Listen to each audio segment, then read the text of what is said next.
د احمد مسعود وایي زه اوس په هیڅ چا هم باور نه لرم، ما سره لویه دوکه شوې ده. کلکاني وایي احمد مسعود دغه سناتور ملاتړ کاوه چې سمنګان یې پر طالبانو خرڅ کړ. احمد مسعود سره یې لویه دوکه وکړه. د خرابات ټي وي چینل درنو لیدونکو سلام، ستړي مشئ، وخت مو بخیر.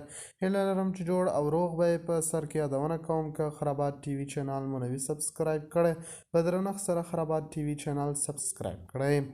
په جمهوري نظام کې د سمنګان وروستی والي داود کلکاني د امریکا غږ په کاکتوس خپرونه کې د ایبک ښار د سقوط په اړه له ځینو حقایقو پرته پورته کړې ده.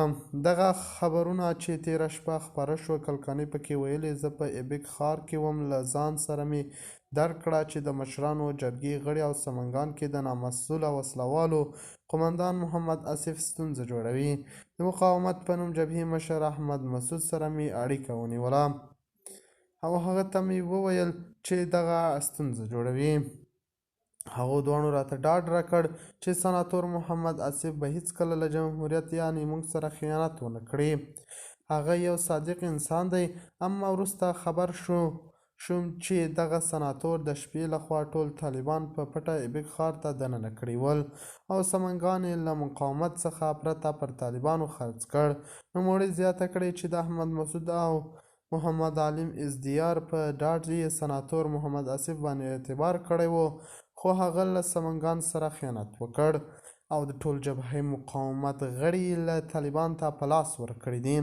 دا په داسې حال کې ده تر دې وړاندې هم په ولسي جرګې کې د نورو خلکو په څیر داسې خلک خرڅ شوي دي.